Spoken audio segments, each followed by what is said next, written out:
नमस्कार, मैं हूं जगरूप सिंह और आप देख रहे हैं टुडे न्यूज। टुडे न्यूज हर कदम सच के साथ नरवाना से लाइव तस्वीरें दिखा रहे हैं। सुनील बद्दोवाला जी लगातार काफी समय से भूख हड़ताल पर बैठे हैं। जो यहाँ के विधायक रामनिवास जी हैं, उनके ठीक आवास के सामने बैठे हैं और अपनी मांगों को लेकर बैठे हैं, किसानों के हकों के लिए बैठे हैं। क्योंकि कई बार सरकार द्वारा झूठे आश्वासन दिए जाते हैं, जिनको मनवाने के लिए किसानों को रोड पर आना पड़ता है, लड़ाई लड़नी पड़ती है। और इसी आश्वासन जो विश्वासघात कई बार जाता है, तो कहीं न कहीं पर आंदोलन लड़ाई लड़ी जाती है। पीछे मैं साथी से कहूंगा, एक बार रामनिवास सुरजाखेड़ा जो यहां से विधायक है, उनका बोर्ड लगा हुआ है और उस बोर्ड के ऊपर आज भी अंकित है कि खादी बोर्ड के वो चेयरमैन हैं। लेकिन प्रोटोकॉल के हिसाब से बोर्ड हट जाना चाहिए, क्योंकि फिलहाल वो खादी जी ने एक घोषणा करी थी, जो नवाना के किसान शहीद हुए हैं, हम उनको मैं निजी कोष से 2-2 लाख रुपए देने की घोषणा करता हूँ। 2 किसानों को उन्होंने दे दिया था, 4 किसान अभी पेंडिंग थे। काफ़ी आश्वासन मिलने के बाद ये बात नहीं मानी गई हमारी। ये इंदर सिंह के शहीद इंदर सिंह जो जाना से उसके लड़के हैं, लास्ट में हम रेस्ट हाउस में मिले थे और उन्होंने एक आश्वासन दिया था कि 31 अगस्त को मैं ये कार्यकाल पूरा जो ये है मैं दे के जाऊँगा। उसके बाद एक महीना पहले भी यहाँ धरना लगा था, उसमें भी ये मांगे मानकर ऐसे आश्वासन दे के गया था, लेकिन आज तक वो मांगे हमारी नहीं मानी। तो कुछ संपर्क करने का भी कोशिश करी मैंने संपर्क साधा उससे, तो उन्होंने बोला हाँ भाई जल्द कर दूंगा, लेकिन आश्वासन ठोस नहीं था। तो इस करके ये कदम उठाना पड़ा, क्योंकि हमारे सारे भाइयों की सलाह हुई, तो उस करके ये कदम सभी भाइयों ने कहा भाई उठाना पड़ेगा। ये तो ऐसे ही 7 महीने गुजर जाएंगे, साल गुजर जाएंगे, फिर ये क्यों घोषणा मंत्री तो है ही, क्यों नवाना में हमारे लगभग 3-4 करोड़ की घोषणा इन्होंने करी हुई है, लेकिन आज लगभग घोषणा ही है। तो इस करके ये कदम उठाना पड़ा और आज जो आश्वासन मिला है, उम्मीद करते हैं वो जनवरी का टाइम मांग गया, वो पहले भी दे दे, उसकी बधाई है और भगवान उसको सद्बुद्धि दे कि वो पहले करे। किसने आश्वासन दिया आपको जनवरी का? जो उसके बड़े भाई हैं सतीश सुरजाखेड़ा, उसने ये बोला कि जो रामनिवास सुरजाखेड़ा है वो शुगर के कारण बीमार है, हॉस्पिटल में चंडीगढ़ में दाखिल है। तो इस करके उन्होंने टाइम कल भी मांगा था। तो कल का फैसला ये था हमारी पंचायत का कि 12 बजे लग अगर कोई बात आती है ठीक है, नहीं आगे की बात आगे करेंगे। लेकिन उन्होंने दोबारा आकर खुद रामनिवास सुरजाखेड़ा के भाई ने यहाँ आके कहा कि हम आपसे क्षमा मांगते हैं, हमारा भाई बीमार है रामनिवास सुरजाखेड़ा, तो उसके लिए आपसे हाथ जोड़कर निवेदन करते हैं कि आप हमें कुछ टाइम दीजिए, जब वो ठीक हो जाएगा हम कर देंगे। तो जनवरी का टाइम मांग गया है, तो सद्बुद्धि दे भगवान उसको वो पहले करे। बिल्कुल। तो एक आश्वासन मिला है और आज से जो भूख हड़ताल थी वो समाप्त करेंगे। सुरजाखेड़ा के विधायक के भाई के द्वारा आश्वासन दिया गया कि जनवरी तक जो भी उन्होंने एक अपने निजी कोष से आश्वासन किया था वो पूरा करेंगे। हरियाणा प्रदेश के अध्यक्ष रतन मान जी भी हमारे साथ हैं, उनसे भी बातचीत करेंगे। रतन मान जी नमस्कार। नमस्कार जी, और टुडे न्यूज के सभी दर्शकों को और आपको भी बहुत बहुत आभार। नमस्कार। किसान देखे वैसे तो बेचारा समस्याओं में ही जन्म लेता है और समस्याओं में ही दम तोड़ देता है। अब लगातार किसान आंदोलन होते रहे, लगातार हुआ, अब फिर आंदोलनकार। अभी मैं उचाना से लाइव कर रहा था, वहाँ भी किसान बैठे थे। वहाँ पे एमएसपी पे बाजरा नहीं बिक रहा, बहुत सारी समस्याएं हैं। कुछ समस्याएं हमने उठाई जो समाधान कर दिया गया है। क्या लगता है कि ये समाधान कब तक चलेगा? क्योंकि सरकारें आती रहती हैं जाती रहती, लेकिन समस्या यूं की यूं बरकरार रहती है। सरकारी समस्या है, सरकारी समस्या है, समस्या का समाधान उसके लिए आंदोलन करते हैं हम जी। और ऐसा नहीं है, आंदोलन करने से बहुत राहत भी मिलती है। हमारे कार्यकर्ता मंडियों में भी जा रहे हैं, और जब कार्यकर्ता मंडियों में जाते हैं तो वहाँ एक अच्छा माहौल बनता है, दबाव बनता है, और भाव में भी और कई चीज़ों में भी, तोल में भी उसका काफ़ी फर्क रहता है। तो जो ऑर्गेनाइजेशन बनाई जाती है, जो संगठन बनाया जाता है, वो अपने हक और हकूक़ के लिए, इसलिए। और दिल्ली आंदोलन के बाद तो बहुत अवेयरनेस आई है किसानों में भी, मजदूरों में भी, और मंडियों में जा करके, या जैसे आज क्या आप यहाँ आए हो, तो इस तरह की समस्याएं की तो आंदोलन भी होगा। लेकिन मैं ये कहना चाहता हूँ कि सरकार ही समस्या की जड़ है। या कोई किसी भी मामले को लेकर कोई स्पष्ट पॉलिसी नहीं बनती। अगर स्पष्ट पॉलिसी होगी तो कौन आंदोलन करेगा? खरीद के दावे हुए, बड़े जोर शोर से हुए, अभी धान खरीदे, एक दाना आ रही है, वो कितना लंबा चौड़ा हुआ। आज दुर्गति है, लाइन लग रही तो कई कई किलोमीटर की, आप भी देख रहे हो। तो यहाँ स्पष्ट नीतियों का अभाव है, इसलिए समस्या पैदा होती है। तो समस्याएं हैं, रतन मान जी ने बताया। अभिमन्यु कवाड़ जी हमारे साथ हैं, युवा साथी हैं। अभिमन्यु जी, समस्या है सरकार, आदमपुर में चुनाव है, समस्या का कांटा वहां निकाला जा सकता है अगर सभी किसान साथी एक मंच पर जाकर वहां लड़ाई लड़ें, ऐसा कुछ मन बना रखा आप लोगों ने? देखो, सबसे महत्वपूर्ण बात क्या है कि संगठनों का काम होता है दबाव डालना, गैर राजनीतिक तरीके से रह के दबाव डालना। तो निश्चित तौर पे जैसे पहले एलनाबाद उपचुनाव के दौरान मुद्दे उठाए गए थे, तो हमारा प्रयास सबका ही रहेगा कि आदमपुर में भी वो मुद्दे उठाए जाएं गैर राजनीतिक ढंग से, जनता तक पहुंचाना। उसके बाद तो जनता को तय करना है कि भाई जनता उन मुद्दों को मानती है, नहीं मानती, जनता किस आधार पे वोट करती है। चौधरी चरण सिंह जो भारत के भूतपूर्व प्रधानमंत्री हुए, वो एक बात कहते थे और मुझे आज वो बात बिल्कुल सही लगती है उनकी बात। वो कहते थे कि हमारे किसान और नौजवान समाज की जो एक सबसे बड़ी समस्या है वो ये है कि 4.5 साल हम किसान और नौजवान बन के अपने मुद्दों पे आंदोलन लड़ते हैं, लेकिन जब 2.5 महीने चुनाव के आते हैं, वोट डालने का समय आता है, तब हम ये भूल जाते हैं वोट डालते समय कि हम किसान हैं, हम नौजवान हैं। हम ये भूल जाते हैं कि हमारे एमएसपी मुद्दा है, हमारा मुद्दा रोजगार है, हमारा मुद्दा शिक्षा, स्वास्थ्य, ये सब हम भूल जाते हैं और राजनेताओं की चाल में फंस के जाति और धर्म के आधार पर बट के हम वोट डाल देते हैं। ये हमारे समाज की एक कड़वी सच्चाई है। हमारे समाज की ये भी सच्चाई है कि हमारे समाज में 2000 के नोट पे और शराब की बोतल में वोट पड़ते हैं, उसको कोई नकार नहीं सकता उस चीज को कोई। तो जब तक ये स्थिति नहीं बदलेगी, जब तक लोग अपने इश्यूज को पहचान के वोट भी जब तक इशू पे नहीं डालने लगेंगे, हम ये नहीं कह रहे किसको डालो किसको मत डालो, ये तो एक व्यक्ति का खुद का अपना निजी अधिकार है, लेकिन अपने इश्यूज पे वोट डालो।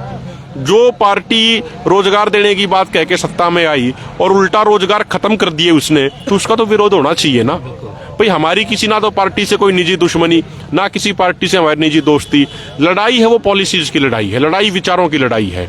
तो मान लीजिए कोई पार्टी अगर वादा खिलाफी करती है, जनता के खिलाफ काम करती है, तो फिर जनता को, हमारा काम है जनता को जागरूक करना, और जागरूक होने के बाद फिर जनता को निश्चित तौर पर उस पार्टी का विरोध करना चाहिए। क्या आपको कभी लगता है, क्योंकि आप लगातार डिबेट्स पे बैठते हैं, पैनल पे बैठते हैं, कि जो धर्म का काम है, हिंदुत्व का जो मुद्दा है, उस मुद्दे के नीचे भ्रष्टाचार के मुद्दे, युवाओं के मुद्दे, किसानों के मुद्दे दबकर रह जाते हैं, सांस तोड़ देते हैं? देखो, मैं एक चीज ये कहना चाहता हूं आपके माध्यम से आपके सभी दर्शकों को। अमित शाह के जो बेटे हैं, जय शाह, अगर बीजेपी वालों को ये लगता है कि धर्म खतरे में आ गया, धर्म की लड़ाई लड़नी चाहिए, जैसा वो अपने भाषणों में कहते हैं, तो फिर जो बीजेपी के राजनेता हैं उनके बेटे फिर धर्म की लड़ाई क्यों नहीं लड़ रहे? अमित शाह का बेटे है जय शाह, ना उन्होंने कभी क्रिकेट खेला, ना कभी वो क्रिकेट में कोच रहे। उनको शायद अगर हम कह दें कि 100 मीटर की दौड़ लगानी है तो वो लगा नहीं पाएंगे। बॉल फेंकने ही कह दें तो बॉल फेंक नहीं पाएंगे पूरी पिच पे भी। अगर बैटिंग करने ही कह दें तो उनसे आप छक्का मारने की तो बात छोड़ दीजिए, वो 30 मीटर का दायरा पूरा नहीं हो पाएगा। लेकिन वो लगा दिए गए बीसीसीआई के जनरल सेक्रेटरी, ठीक है। ये बीजेपी वाले यहाँ पे आम लोगों को कहते हैं कि भाई एक दूसरे को, हिंदू मुसलमान को एक दूसरे से लड़ाते हैं, जाति के आधार पे लड़ाते हैं। लेकिन जब उनका बेटा यूएई जाता, आईपीएल हो रही होती है, तो जो वो वहाँ के शेख हैं, वो चारों तरफ शेख जय शाह के कुर्सी डाल के बैठते हैं और जय शाह उनके साथ चाय कॉफी पीते हैं और आनंद लेते हैं। तो मतलब एक किसान के, एक नौजवान को तो ये हिंदू मुसलमान के नाम पे लड़ा के उसका शोषण कर रहे हैं, और इनके बच्चे, इनके परिवार वाले जहाँ पैसे कमाने होते हैं, जहाँ मलाई खाने का काम होता है, वहाँ ना इनको हिंदू दिखता, ना इनको मुसलमान दिखता, ना इनको किसान दिखता, ना इनको नौजवान दिखता।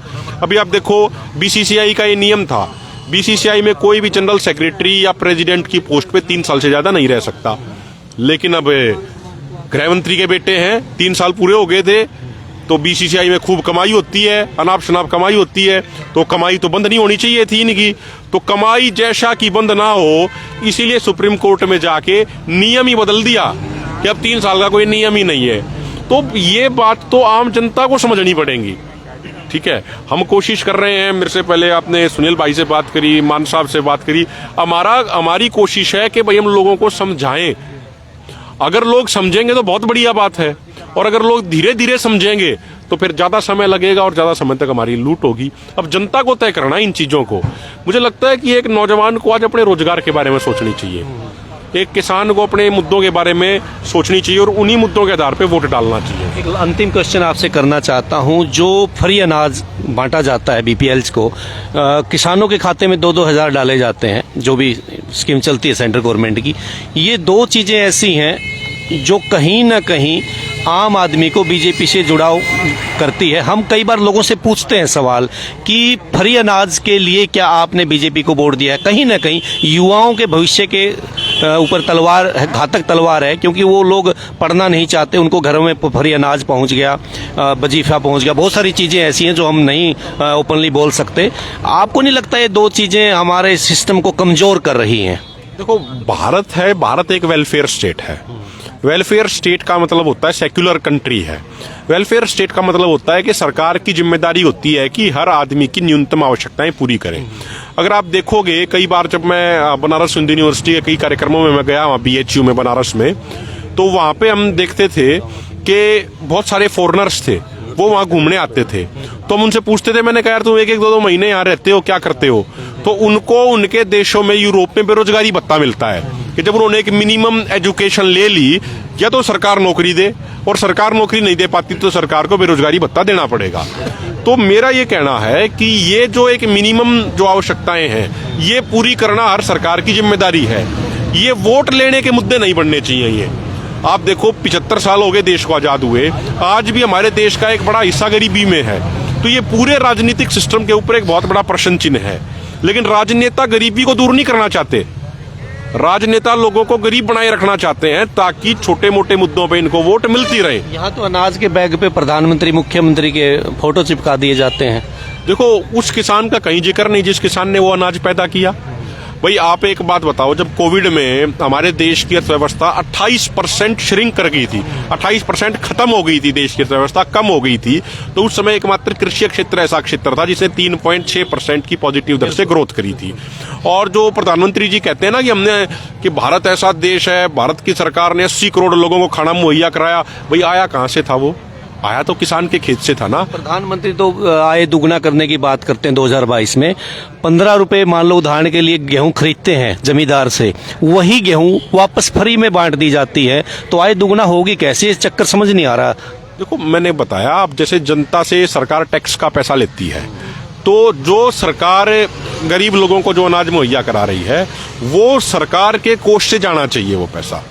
और यहाँ पे अगर स्वामीनाथन आयोग के अनुसार अगर आज आप MSP लागू करोगे तो गेहूं का समर्थन मूल्य हरियाणा, पंजाब में 3700 से 3800 रुपया प्रति क्विंटल बनता है, और दिया जा रहा है अभी लगभग 2060 रुपया। तो इसीलिए सरकार को गंभीरता से विचार करना चाहिए। देखो, कोविड ने एक दिखा दिया पूरे देश को कि अगर किसान नहीं होते, अगर किसानों ने रिकॉर्ड पैदावार नहीं की होती, तो हमारे देश में बड़े पैमाने पे भुखमरी आ सकती। बिल्कुल अंतिम सवाल करना चाहता हूं क्योंकि लंबा काफी हो जाएगा, लाइव चल रहा है। जो साथियों का कोई क्वेश्चन हो अभिमन्यु जी से, वो भी कर सकते हैं। कई देशों में ऐसा प्रावधान है, आप गए होंगे, कि बीज, दवाइयां किसानों को फ्री ऑफ कॉस्ट मुहैया करवाई जाती है, अच्छी क्वालिटी की। हमारे देश में, चाहे हमारे नरवाना की बात करूं, चाणा की बात करूं, किसी भी जिले की बात करूं, नकली दवाइयां आई हुई हैं, नकली बीज आए हुए हैं। किसान हजारों रुपए लगाकर बीज ले जाता है, वो उसकी होता नहीं, वो उगता ही नहीं है, खराब हो जाता है। तो इस एवरेज में जो 2-2 हज़ार रुपए किसानों के खाते में डाले जाते हैं, क्या आपके संयुक्त किसान मोर्चा के द्वारा ये मांग उठाई जा सकती है कि हमें 2000 की बजाय अच्छे बीज, अच्छी दवाइयां या सब्सिडी पर बीज या दवाइयां किसानों को मुहैया करवाई जानी चाहिए? देखो, आप जैसे अब की बार जवार की बात कर लो आप, हमने भी देखा कि 2-2, 3-3 बार जवार बोई, लेकिन जामी नहीं जवार, नकली बीज है मार्केट में। 350 से 400 रुपए किलो वाला बीज भी लेके आए, बोला जो भाई बहुत बढ़िया होगी जवार, बहुत लंबाई बढ़िया होगी, सब कुछ होगा, लेकिन वे जामी नहीं में। तब 350-400 रुपए किलो का बीज कोई सस्ती चीज नहीं है, कोई बहुत महंगा हो जाता है ये। और 2-2, 3-3 बार बुआई करी। आपको मैं बताऊं, यूरोप के अंदर जो बहुत सारी दवाइयां, बहुत सारे पेस्टिसाइड बैन हैं, वो भारत में इस्तेमाल किए जाते हैं, उनसे कैंसर की समस्या बढ़ती है। यूरोप की कंपनियां हैं, विदेशी कंपनियां हैं, वेस्टर्न पश्चिमी देशों की कंपनियां हैं, वहां तो बैन है, और यहाँ पे धड़ल्ले से उनकी सारी दवाइयां बिक रही हैं। तो इन सभी चीजों पे सरकार को एक कॉम्प्रिहेंसिव नीति बनानी चाहिए, कॉम्प्रिहेंसिव पॉलिसी बनानी चाहिए। और हम तो ये कहते हैं कि आप 2000 रुपए बेशक मत दो, जो फसल का MSP है, जो स्वामीनाथन आयोग के अनुसार, जैसे गेहूं का लगभग 3800 रुपया क्विंटल बढ़ता है, तो आप उसको 3800 रुपया क्विंटल का रेट दे दो ना। तो आपके 2000 चाहिए, ना आपकी कोई योजना चाहिए, आप उसको उसकी मेहनत की कमाई दे दो। किसान अपने आप सक्षम है कि वो अपने बच्चों का पेट पाल सकता है और सर्वाइव कर सकता है। सरकार दुर्घटना के बाद जागती, क्योंकि अभी नया मुद्दा सिर्फ के माध्यम से कितने बच्चों की जान चली गई। अभिमन्यु कुहाड़ से बात की, सुनील भाई से बात की, रतन जी प्रधान से बात करी। मुद्दे यही हैं, किसान हमेशा समस्याओं से घिरा रहता है और किसान की समस्या समाप्त नहीं हो सकती, लेकिन अपने हकों की लड़ाई के लिए मैदान में आना पड़ेगा और ज्यादा से ज्यादा युवाओं को किसानों का साथ देना पड़ेगा, तभी जाकर जीत निश्चित हो सकती है।